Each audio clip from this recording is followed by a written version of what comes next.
ಕೇರಳದ ಕೊಟ್ಟಾಯಂನ ಗುನ್ನುಕುಲಂ ಅನ್ನೋ ಸಣ್ಣ ಹಳ್ಳಿಯಲ್ಲಿ ಖಾದಿರ್ ಯೂಸುಫ್ ಎಂಬಾತ ವಾಸ ಮಾಡ್ತಿದ್ದ. ಇವನಿಗೆ ಮದುವೆಯಾಗಿತ್ತು. ಹೆಂಡತಿ ಶಮಿ ಚೆನ್ನಾಗಿ ಓದ್ಕೊಂಡು UAEಯಲ್ಲಿ ಒಳ್ಳೆ ಕೆಲಸವನ್ನೇ ಮಾಡ್ತಿದ್ಲು. ಅಲ್ಲದೆ ಮಕ್ಕಳನ್ನ ಸಹ ಅಲ್ಲೇ ಓದಿಸ್ತಿದ್ಲು. ಖಾದಿರ್ ಸ್ಟ್ಯಾಂಡರ್ಡ್ ಸರ್ಜಿಕಲ್ ಅನ್ನೋ ದೊಡ್ಡ ಏಜೆನ್ಸಿಯಲ್ಲಿ ಅಸಿಸ್ಟೆಂಟ್ ಆಗಿ ಕೆಲಸ ಮಾಡ್ತಿದ್ದ. ಇವನ ಸಂಬಳ ಇವನ ಐಷಾರಾಮಿ ಜೀವನಕ್ಕೆ ಸಾಕಾಗ್ತಿತ್ತು. ಇವನ ಹೆಂಡತಿ ಶಮಿ 6 ತಿಂಗಳಿಗೋ ಇಲ್ಲ 1 ವರ್ಷಕ್ಕೋ ಒಂದು ಸಲ ದುಬೈನಿಂದ ಬರ್ತಿದ್ಲು. ಹೀಗೆ ಬಂದವಳು ಗಂಡ ಮಕ್ಕಳ ಜೊತೆ 1 ತಿಂಗಳು ಕಾಲ ಕಳೆದು ಮತ್ತೆ ದುಬೈಗೆ ವಾಪಸ್ ಆಗ್ತಿದ್ಲು. ಶಮಿಗೆ ತನ್ನ ಗಂಡನನ್ನ ದುಬೈಗೆ ಕರ್ಕೊಂಡು ಹೋಗೋ ಪ್ಲಾನ್ ಹಾಕಿದ್ಲು.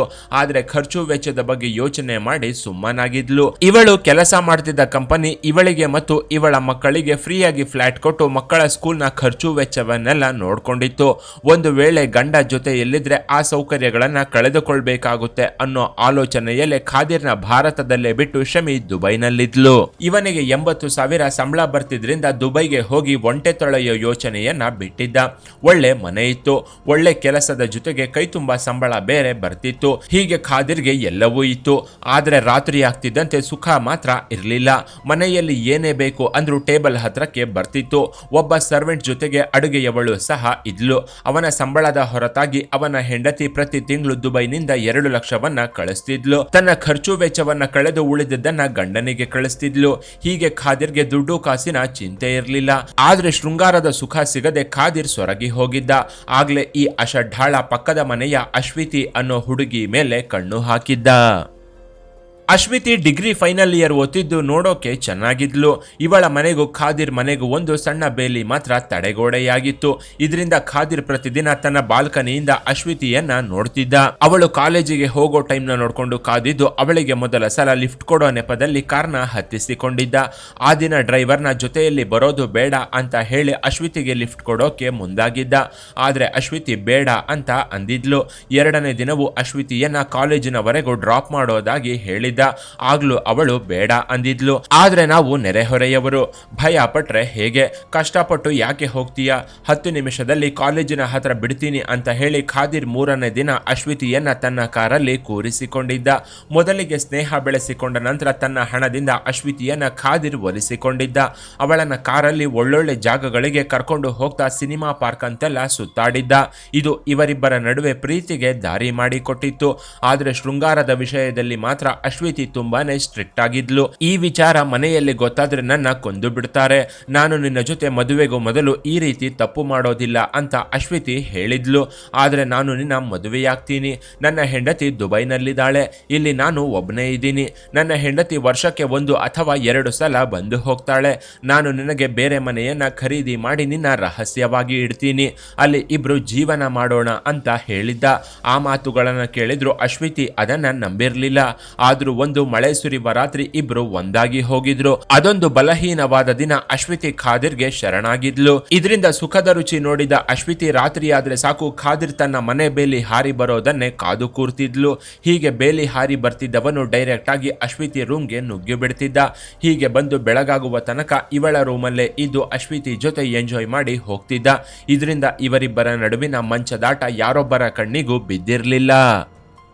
ಕಾಲೇಜಿಗೆ ಹೊರಡ್ತಿದ್ದ ಅಶ್ವಿತಿ ಮನೆಯಿಂದ ಹೊರಗೆ ಬಂದ ನಂತರ ಸ್ವಲ್ಪ ದೂರ ಹೋಗಿ ಖಾದಿರ್ ಕಾರಲ್ಲಿ ಕಾಲೇಜಿಗೆ ಹೋಗ್ತಿದ್ಲು. ಮತ್ತೆ ಅದೇ ಕಾರಲ್ಲಿ ಖಾದಿರ್ ಮನೆಗೆ ಹೋಗಿ ಎಂಜಾಯ್ ಮಾಡಿ ಬರ್ತಿದ್ಲು. ಹೀಗೆ ಇವರ ಅಕ್ರಮ ಸಂಬಂಧ 1 ವರ್ಷದವರೆಗೂ ಗುಟ್ಟಾಗಿ ಸಾಗಿತ್ತು. ಡಿಗ್ರಿ ಮುಗಿದ ತಕ್ಷಣ ಅಶ್ವಿತಿ ಮನೆಯಲ್ಲಿ ಮದುವೆ ಮಾಡೋಕೆ ಸಂಬಂಧಗಳನ್ನು ನೋಡೋಕೆ ಶುರು ಮಾಡಿದ್ರು. ಆದ್ರೆ ಕಥೆಯಲ್ಲಿ ದೊಡ್ಡ ಟ್ವಿಸ್ಟ್ ಒಂದು ಎದುರಾಗಿತ್ತು. ಯಾಕಂದ್ರೆ ಖಾದಿರ್ ಕೃಪೆಯಿಂದ ಅಶ್ವಿತಿ ಪ್ರೆಗ್ನೆಂಟ್ ಆಗಿದ್ಲು. ಮೊದಲಿಗೆ ಅಬಾರ್ಷನ್ ಮಾಡಿಸುವಂತೆ ಖಾದಿರ್ ಅಶ್ವಿತಿ ಮೇಲೆ ಒತ್ತಡ ಹಾಕಿದ್ದ. ಆದ್ರೆ ಇದಕ್ಕೆ ಅವಳು ನಿರಾಕರಿಸಿದ್ಲು. ಮದುವೆಯಾಗ್ತೀನಿ ಅಂತ ಹೇಳಿ ಈಗ ನೋಡಿದ್ರೆ ಅಬಾರ್ಷನ್ ಮಾಡಿಸ್ಕೊ ಅಂತಿದೀಯಾ ಅಂತ ಅಶ್ವಿತಿ ಖಾದಿರ್ ಮೇಲೆ ಕೋಪಗೊಂಡಿದ್ಲು. ಇದೇ ವಿಚಾರಕ್ಕೆ ಇಬ್ಬರ ನಡುವೆ ಆಗಾಗ ವಾಗ್ವಾದ ನಡೀತಿತ್ತು. ಇದೇ ಟೈಮಲ್ಲಿ ಖಾದಿರ್ನ ಹೆಂಡತಿ ಫೋನ್ ಮಾಡಿ ನಾನು ಆಗಸ್ಟ್ ನಲ್ಲಿ ಮಕ್ಕಳ ಸಮೇತ ದುಬೈನಿಂದ ಬರ್ತಿದ್ದೀವಿ ಅಂತ ಹೇಳಿದ್ಲು. ಇದರಿಂದ ಖಾದಿರ್ ಗುಂಡಿಗೆ ನೀರಾಗಿತ್ತು. ಅಪ್ಪಿ ತಪ್ಪಿ ತನ್ನ ಹೆಂಡತಿಗೆ ತನ್ನ ಅಕ್ರಮ ಸಂಬಂಧದ ಬಗ್ಗೆ ಗೊತ್ತಾದ್ರೆ ನನ್ನ ಮನೆಯಿಂದ ಹೊರಗೆ ಹಾಕ್ತಾಳೆ ಅಂತ ಖಾದಿರ್ ಹೆದರಿದ್ದ. ಅಲ್ಲದೆ ಅವರ ಅಣ್ಣಂದಿರು ಸಹ ಆರ್ಥಿಕವಾಗಿ ಚೆನ್ನಾಗಿದ್ದು ಅವನಿಗೆ ಇನ್ನಷ್ಟು ಭಯ ಕಾಡಿತ್ತು. ಈತ ಎಷ್ಟೇ ಹೇಳಿದ್ರು ಅಬಾರ್ಷನ್ ಮಾಡಿಸಿಕೊಳ್ಳೋಕೆ ಅಶ್ವಿತಿ ಒಪ್ಪಿರ್ಲಿಲ್ಲ. ಹಣದ ಆಮಿಷವಿಟ್ರು ಅವಳು ಅದಕ್ಕೂ ಬಗ್ಗಿರ್ಲಿಲ್ಲ. ಮದುವೆಯಾಗ್ತೀಯಾ ಇಲ್ಲ ನನ್ನ ತಂದೆಗೆ ವಿಷಯವನ್ನ ಹೇಳೋದ, ಒಂದು ವೇಳೆ ಈ ವಿಷಯವನ್ನ ಅವರ ಹತ್ರ ಹೇಳಿದ್ರೆ ಅವರು ನಿನ್ನ ಸಾಯಿಸಿ ಬಿಡ್ತಾರೆ ಅಂತ ಅಶ್ವಿತಿ ಖಾದಿರ್ನ ಹೆದರಿಸಿದ್ಲು. ಇನ್ನೊಂದೆಡೆ ಹೆಂಡತಿ ಕೂಡ ಮನೆಗೆ ಬರ್ತೀನಿ ಅಂತ ಅಂದಿದ್ಲು. ಇದರಿಂದ ಖಾದಿರ್ಗೆ ಹುಚ್ಚು ಹಿಡಿದಂತಾಗಿತ್ತು. ಹೀಗಾಗಿ ಅಶ್ವಿತಿಯನ್ನ ಕೊಲ್ಲೋದು ಬಿಟ್ರೆ ನನಗೆ ಬೇರೆ ದಾರಿ ಇಲ್ಲ ಅಂತ ಖಾದಿರ್ ಅನ್ಕೊಂಡಿದ್ದ. 2016ರ ಜುಲೈ 31ರಂದು ಅಶ್ವಿತಿಗೆ ಕಾಲ್ ಮಾಡಿ ನಾವು ಈ ಊರನ್ನ ಬಿಟ್ಟು ಬೇರೆ ಎಲ್ಗಾದ್ರೂ ಓಡಿ ಹೋಗೋಣ, ಅಲ್ಲಿ ಹೋಗಿ ಜೀವನ ಮಾಡೋಣ, ಬಟ್ಟೆಯನ್ನೆಲ್ಲ ಪ್ಯಾಕ್ ಮಾಡ್ಕೊಂಡು ನನ್ನ ಜೊತೆ ಬಂದು ಬಿಡು, ನಾನು ಬೇರೆ ಕಡೆ ಮನೆ ಮಾಡ್ತೀನಿ, ನನ್ನ ಹೆಂಡತಿ ಬಂದು ಹೋಗೋ ತನಕ ನೀನು ಅಲ್ಲೇ ಇರು ಅಂತ ಖಾದಿರ್ ಹೇಳಿದ್ದ. ಆಗ್ಲೇ ಈ ಖತರ್ನಾಕ್ ಖಾದಿರ್ ಅಶ್ವಿತಿಗೆ ಒಂದು ಐಡಿಯಾ ಕೊಟ್ಟಿದ್ದ. ನೀನು ಮನೆಯಿಂದ ಬರೋಕ್ಕೂ ಮೊದಲು ಒಂದು ಲೆಟರ್ನ ಬರೆದಿಟ್ಟು ಬಾ, ಅದರಲ್ಲಿ ನಾನು ಒಬ್ಬ ವ್ಯಕ್ತಿಯನ್ನ ಲವ್ ಮಾಡ್ತಿದ್ದು ಅವನ ಜೊತೆ ಓಡೋಗ್ತಾ ಇದ್ದೀನಿ ಅಂತ ಲೆಟರ್ ಬರೆದಿಟ್ಟು ಬರುವಂತೆ ಹೇಳಿದ್ದ. ಅಲ್ಲದೆ ಫೋನ್ ನ ಸಿಮ್ ತೆಗೆದು ಮನೆಯಲ್ಲೇ ಎಸೆದು ಬರುವಂತೆ ಹೇಳಿದ್ದ. ಜೊತೆಗೆ ಯಾವುದೇ ವಸ್ತುವನ್ನ ತಗೊಂಡು ಬರದಂತೆ ಎಚ್ಚರಿಸಿದ್ದ. ನಿನಗೆ ನಾನೇ ಎಲ್ಲವನ್ನ ಹೊಸದಾಗಿ ಕೊಡಿಸೋದಾಗಿ ಹೇಳಿದ್ದ. ಫೋನ್ ನೆಟ್ವರ್ಕ್ ನಿಂದ ಮುಂದೆ ತಗ್ಲಾಕೋಬಹುದು ಅನ್ನೋ ಭಯದಿಂದ ಖಾದಿರ್ ಪಕ್ಕಾ ಪ್ಲಾನ್ ನ ಮಾಡಿ ಈ ಐಡಿಯಾ ಹಾಕಿದ್ದ. ಆ ದಿನ ರಾತ್ರಿ 10 ಗಂಟೆಗೆ ಲೆಟರ್ ಬರೆದಿಟ್ಟ ಅಶ್ವಿತಿ ತನ್ನ ಬಟ್ಟೆಯನ್ನ ತಗೊಂಡು ಬೇಲಿ ಹಾರಿ ಖಾದಿರ್ ಮನೆಗೆ ಬಂದಿದ್ಲು. ಅಶ್ವಿತಿ ಖಾದಿರ್ ಮನೆಗೆ ಬರ್ತಿದ್ದಂತೆ ಅವಳನ್ನ ಮನೆಗೆ ನಗ್ನಗ್ತಾನೆ ಒಳಗೆ ಬರಮಾಡ್ಕೊಂಡಿದ್ದ. ಡ್ರೈವರ್ಗೆ ಹೇಳಿ ನಾವು ಕಾರಲ್ಲಿ 11 ಗಂಟೆಗೆ ಇಲ್ಲಿಂದ ಹೊರಟು ಹೋಗೋಣ, ಅಲ್ಲಿ ತನಕ ಟಿವಿ ನೋಡ್ತಿರು ಅಂತ ಹೇಳಿ ಅಶ್ವಿತಿಯನ್ನ ಕೂರಿಸಿದ್ದ. ಈತ ಅಶ್ವಿತಿ ಟಿವಿ ನೋಡ್ಕೊಂಡು ಕೂತಿದ್ದಾಗ್ಲೇ ಹಿಂದಿನಿಂದ ಬಂದ ಖಾದಿರ್ ಅವಳ ಕುತ್ತಿಗೆಗೆ ವೇಲ್ನಿಂದ ಬಿಗಿದಿದ್ದ. ಅವಳು ಒದ್ದಾಡ್ತಿದ್ರೆ ಡ್ರೈವರ್ ಕಾಲನ್ನ ಬಿಗಿಯಾಗಿ ಹಿಡ್ಕೊಂಡು ಅಶ್ವಿತಿ ಕೊಲೆಗೆ ಸಹಕರಿಸಿದ್ದ. ಇದರಿಂದ ಅಶ್ವಿತಿ ಖಾದರ್ ಮನೆಯಲ್ಲೇ ಕೊನೆಯು ಸೆರೆಳೆದಿದ್ಲು. ಮತ್ತೊಬ್ಬ ಕೆಲಸದವನು ಸ್ಟೋರ್ ರೂಮ್ ನಿಂದ ದೊಡ್ಡ ದೊಡ್ಡ ಕವರ್ ತಂದು ಅಶ್ವಿತಿ ಮೃತದೇಹವನ್ನ ಅದರಲ್ಲೇ ಸುತ್ತಿ ಕಾರಲ್ಲಿ ಕುಕ್ಕಿದ್ರು. ಅದೇ ದಿನ ರಾತ್ರಿ 90 ಕಿಲೋಮೀಟರ್ ದೂರದ ಆದಿರಾಪೊಲಂ ಹೆದ್ದಾರಿ ಬದಿಯಲ್ಲಿರೋ ರಬ್ಬರ್ ತೋಟದಲ್ಲಿ ಅಶ್ವಿತಿ ಮೃತದೇಹವನ್ನ ಎಸೆದು ಬಂದಿದ್ರು. ಬಳಿಕ ಏನು ಆಗಿಲ್ವೇನೋ ಅನ್ನೋ ತರ ಅವರವರ ಕೆಲಸದಲ್ಲಿ ಅವರು ಬ್ಯುಸಿಯಾಗಿ ಹೋಗಿದ್ರು. ಮಾರನೇ ದಿನ ಅಶ್ವಿತಿ ಬರೆದಿಟ್ಟ ಲೆಟರ್ನ ನೋಡಿದ್ದ ಅವರ ತಂದೆ ತಾಯಿ ಶಾಕ್ ಆಗಿದ್ರು. ಅಶ್ವಿತಿ ಯಾರನ್ನ ಲವ್ ಮಾಡ್ತಿರಬಹುದು ಅಂತ ಅವಳ ಫ್ರೆಂಡ್ಸ್ನೆಲ್ಲ ವಿಚಾರಿಸಿದ್ರು. ಆದ್ರೂ ಅಶ್ವಿತಿ ಬಗ್ಗೆ ಸಣ್ಣದೊಂದು ಕ್ಲೂ ಕೂಡ ಸಿಕ್ಕಿರ್ಲಿಲ್ಲ. ಅಶ್ವಿತಿ ಸ್ನೇಹಿತರಲ್ಲಿ ಇಬ್ಬರಿಗೆ ಮಾತ್ರ ಅವಳ ವಿಚಾರ ಗೊತ್ತಿತ್ತು. ಆದ್ರೆ ಹೆದರಿಕೆಯಿಂದ ಏನು ಹೇಳದೆ ಸುಮ್ಮನಾಗಿದ್ರು. ನಂತರ ಅಶ್ವಿತಿ ತಂದೆ ತಾಯಿ ಮಗಳು ಮಿಸ್ಸಿಂಗ್ ಅಂತ ಪೊಲೀಸ್ ಕಂಪ್ಲೇಂಟ್ ನ ಕೊಟ್ಟಿದ್ರು. ಆದ್ರೆ ಯಾರ ಮೇಲೂ ಅನುಮಾನ ಪಟ್ಟಿರಲಿಲ್ಲ. ಯಾಕಂದ್ರೆ ಮಗಳು ಅಷ್ಟು ಗುಟ್ಟಾಗಿ ಬಾಯ್ ಫ್ರೆಂಡ್ ನ ಮೇಂಟೈನ್ ಮಾಡಿದ್ಲು. ಪೊಲೀಸರು ತನಿಖೆ ಶುರು ಮಾಡಿದ್ರು, ಯಾವುದೊಂದು ಕ್ಲೂ ಸಿಕ್ಕಿರ್ಲಿಲ್ಲ. ಇದೇ ಟೈಮಲ್ಲಿ ತನ್ನ ರಬ್ಬರ್ ತೋಟದಲ್ಲಿ ಏನೋ ದುರ್ವಾಸನೆ ಬರ್ತಿದೆ ಅಂತ ಅದರ ಓನರ್ ತೋಟವನ್ನೆಲ್ಲ ಹುಡುಕೋವಾಗ ಕೊಳೆತ ಸ್ಥಿತಿಯಲ್ಲಿ ಯುವತಿಯ ಶವವೊಂದು ಪತ್ತೆಯಾಗಿತ್ತು. ಇದನ್ನು ನೋಡಿ ತಕ್ಷಣ ಪೊಲೀಸರಿಗೆ ಆತ ದೂರು ಕೊಟ್ಟಿದ್ದ. ಯಾರೋ ಬಾಲಕಿಯೊಬ್ಬಳನ್ನ ಕೊಲೆ ಮಾಡಿ ಇಲ್ಲಿಗೆ ತಂದು ಎಸೆದಿದ್ದಾರೆ ಅಂತ ಆತ ಪೊಲೀಸರ ಹತ್ರ ಅಲವತ್ತುಕೊಂಡಿದ್ದ. ಪ್ರಕರಣದ ಬಗ್ಗೆ ತನಿಖೆ ಕೈಗೆತ್ತಿಕೊಂಡ ಕೊಟ್ಟಾಯಂ ಜಿಲ್ಲಾ ಎಸ್ಪಿ ಅದಿರಾಪಾಲಂ ಪೊಲೀಸರಿಗೆ ಫೋನ್ ಮಾಡಿದ್ರು. ಯಾಕಂದ್ರೆ 3 ದಿನಗಳ ಹಿಂದೆ ಅಶ್ವಿತಿ ಕಾಣೆಯಾದ ಬಗ್ಗೆ ದೂರು ಬಂದಿತ್ತು. ಇದರಿಂದ ಪೊಲೀಸರು ದೂರು ಕೊಟ್ಟವರನ್ನ ರಬ್ಬರ್ ತೋಟಕ್ಕೆ ಕರೆತಂದು ಬಾಡಿ ಐಡೆಂಟಿಫೈ ಮಾಡಿ ಅಂತ ಹೇಳಿದ್ರು. ಅಶ್ವಿತಿಯ ಸಹೋದರ ಹೋಗಿ ನೋಡಿದಾಗ ಅದು ತನ್ನ ತಂಗಿಯದ್ದೇ ಬಾಡಿ ಅಂತ ಗೊತ್ತಾಗಿತ್ತು. ಆಗ್ಲೂ ತನಗೆ ಯಾರ ಮೇಲೂ ಅನುಮಾನ ಇಲ್ಲ ಅಂತಾನೆ ಇವರು ಹೇಳಿದ್ರು. ತನಿಖೆ ಆರಂಭಿಸಿದ ಪೊಲೀಸರು ಎಲ್ಲವನ್ನ ಕೂಲಂಕುಷವಾಗಿ ಪರಿಶೀಲಿಸಿದ್ರು. ಆಗ್ಲೇ ಇವರಿಗೆ ಸಣ್ಣದೊಂದು ಕ್ಲೂ ಸಿಕ್ಕಿತ್ತು. ಖಾದಿರ್ ಎಲ್ಲವನ್ನು ಅಚ್ಚುಕಟ್ಟಾಗಿ ಪ್ಲಾನ್ ಮಾಡಿದ್ದ. ಆದರೆ ಒಂದು ವಿಚಾರದಲ್ಲಿ ಅವನು ಎಡವಿದ್ದ. ಅಶ್ವಿತಿ ಬಾಡಿಯನ್ನು ಸುತ್ತೋಕೆ ತನ್ನ ಮನೆಯಲ್ಲಿದ್ದ ದೊಡ್ಡ ದೊಡ್ಡ ಕವರ್ಗಳನ್ನ ಇವನ ಮನೆ ಕಾರ್ ಡ್ರೈವರ್ ಬಳಸಿದ್ದ. ಇದು ತುಂಬಾ ದುಬಾರಿಯಾದ ಕವರ್ ಆಗಿತ್ತು. ಯಾಕಂದ್ರೆ ಮೆಡಿಕಲ್ ಸರ್ಜಿಕಲ್ ಐಟಮ್ಗಾಗಿ ಈ ಕವರ್ಗಳನ್ನ ಬಳಸ್ತಿದ್ರು. ಅದರ ಮೇಲೆ ಬಾರ್ಕೋಡ್ ಸಹ ಇದ್ದಿದ್ರಿಂದ ಪೊಲೀಸರು ಬಾರ್ಕೋಡ್ ಆಧಾರದ ಮೇಲೆ ತನಿಖೆಯನ್ನ ಶುರು ಮಾಡಿದ್ರು. ಬಾರ್ಕೋಡ್ ಇರೋ ಕವರ್ ದೆಹಲಿಗೆ ಸೇರಿದ್ದ ಕಂಪನಿಯದ್ದು ಅಂತ ಪೊಲೀಸರ ತನಿಖೆಯಲ್ಲಿ ಬಯಲಾಗಿತ್ತು.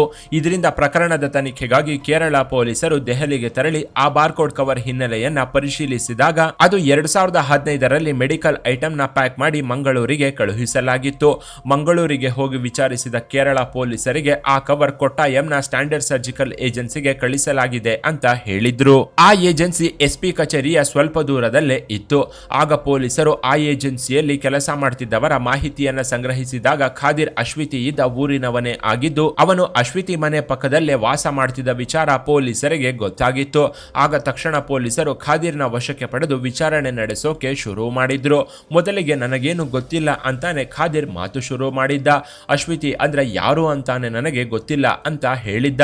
ಆಗ ಪೊಲೀಸರು ಖಾದಿರ್ ಕಾಲ್ ಡೇಟಾವನ್ನ ಪರಿಶೀಲಿಸಿದಾಗ ಹೆಚ್ಚಾಗಿ ಅಶ್ವಿತಿ ಜೊತೆ ಮಾತನಾಡಿರೋದು ಗೊತ್ತಾಗಿತ್ತು. ಇದನ್ನ ಆಧಾರವಾಗಿಟ್ಕೊಂಡು ಖಾದಿರ್ ಜೊತೆಗೆ ಮನೆಯ ಡ್ರೈವರ್ ಮತ್ತು ಕೆಲಸದವನನ್ನ ಸಹ ಪೊಲೀಸರು ತಮ್ಮದೇ ಸ್ಟೈಲ್ ಅಲ್ಲಿ ವಿಚಾರಿಸಿದ್ರು. ಆಗ ಖಾದಿರ್ ತಾನೇ ಕೊಲೆ ಮಾಡಿದ್ದಾಗಿ ಒಪ್ಕೊಂಡಿದ್ದ. ನನ್ನ ಹೆಂಡತಿ ಆಗಸ್ಟ್ ನಲ್ಲಿ ಮನೆಗೆ ಬರ್ತೀನಿ ಅಂತ ಅಂದಿದ್ಲು. ಅವಳು ಬಂದಾಗ ಅಶ್ವಿತಿ ಜಗಳ ಮಾಡ್ತಾಳೆ ಅನ್ನೋ ಭಯದಲ್ಲೇ ಕೊಂದು ಬಿಟ್ಟೆ. ಅವಳು ಪ್ರೆಗ್ನೆಂಟ್ ಆಗಿ ಮದುವೆಯಾಗು ಅಂತ ಜಗಳ ತೆಗಿತಿದ್ಲು ಅಂತ ಅಸಲಿ ವಿಷಯವನ್ನ ಖಾದಿರ್ ಹೇಳಿದ್ದ. ಇತ್ತ ಅಶ್ವಿತಿ ಹೊಟ್ಟೆಯಲ್ಲಿದ್ದ ಮಗುವಿನ DNA ಟೆಸ್ಟ್ ಮಾಡಿಸಿದಾಗ ಅದರ ತಂದೆ ಈ ಖಾದಿರ್ ಅನ್ನೋದು ಗೊತ್ತಾಗಿತ್ತು. ಇದರಿಂದ 2 ಹತ್ಯೆ ಕೇಸನ್ನ ಖಾದಿರ್ ಮೇಲೆ ಹಾಕಿದ್ದ ಪೊಲೀಸರು ಇವನನ್ನ ಕೋರ್ಟ್ ಮುಂದೆ ನಿಲ್ಲಿಸಿದ್ರು. ಕೊನೆಗೆ ಕೋರ್ಟ್ ಖಾದಿರ್ಗೆ ಜೀವಾವಧಿ ಶಿಕ್ಷೆಯನ್ನು ವಿಧಿಸಿ ಜೈಲಿಗೆ ಕಳಿಸಿತ್ತು. ಇನ್ನು ಗಂಡನ ಅಕ್ರಮ ಸಂಬಂಧ ಹಾಗೂ ಅವನು ಮಾಡಿದ ಕೊಲೆಯ ಬಗ್ಗೆ ಗೊತ್ತಾಗಿ ಖಾದಿರ್ ಹೆಂಡತಿ ಮತ್ತು ಮಕ್ಕಳು ಕೊಟ್ಟಾಯಂಗೆ ಬಾರದೆ ಅವಳ ತವರು ಮನೆಗೆ ಹೊರಟು ಹೋಗಿದ್ರು. ಇಂತಹ ನೀಚ ಗಂಡನಿಗೆ ಜೈಲು ಶಿಕ್ಷೆನೆ ಕರೆಕ್ಟ್ ಅಂತ ಖಾದಿರ್ ಹೆಂಡತಿ ಶಮಿ ಮೀಡಿಯಾ ಮುಂದೆ ಹೇಳಿದ್ಲು. ಹೀಗೆ 40 ವರ್ಷದ ಖಾದಿರ್ ಡಿಗ್ರಿ ಓದ್ಕೊಂಡಿದ್ದ 21 ವರ್ಷದ ಹುಡುಗಿಯನ್ನ ನಂಬಿಸಿ ಮೋಸ ಮಾಡಿದ್ದಲ್ಲದೆ ಅವಳ ಸಾವಿಗೂ ಕಾರಣನಾಗಿದ್ದ. ಸದ್ಯ ಮಾಡಿದ ಕೆಲಸಕ್ಕೆ ಜೈಲು ಸೇರಿದ್ದು ಇವತ್ತಿಗೂ ಖಾದಿರ್ ಜೈಲಿನಲ್ಲೇ ಕೊಳೆಯುತ್ತಾ ಇದ್ದಾನೆ. ಇನ್ನು ಈ ಸ್ಟೋರಿ ಬಗ್ಗೆ ನಿಮ್ಮ ಅಭಿಪ್ರಾಯವನ್ನ ಕಾಮೆಂಟ್ ಮಾಡಿ. ಕೆಳಗಿನ ಡಿಸ್ಕ್ರಿಪ್ಷನ್ ಬಾಕ್ಸ್ ನಲ್ಲಿ ವಾಟ್ಸ್ಆಪ್ ಚಾನೆಲ್ ನ ಲಿಂಕ್ ಕೊಡಲಾಗಿದ್ದು ಅದನ್ನು ಸಹ ಫಾಲೋ ಮಾಡಿ. ಇನ್ನಷ್ಟು ಇಂಟ್ರೆಸ್ಟಿಂಗ್ ವಿಡಿಯೋಗಳಿಗಾಗಿ ಚಾನೆಲ್ ನ ವಿಸಿಟ್ ಮಾಡಿ.